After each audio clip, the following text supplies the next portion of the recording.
ದೇವ್ರು ಯಾವುದು? ನಮ್ಮಮ್ಮ. ಈ ತಾಯಿಯೂ ನಕ್ಕರೆ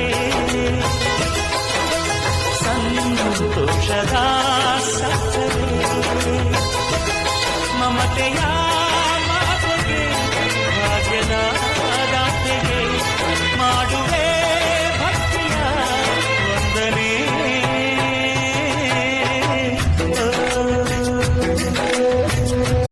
ನಿಂಗೆ ಇಷ್ಟವಾದ ದೇವ್ರು ಯಾವುದು? ನಮ್ಮಮ್ಮ. ಈ ತಾಯಿಯೂ ನಕ್ಕರೆ ಸಂತೋಷದ ಸಕ್ಕರೆ ಮಮತೆಯ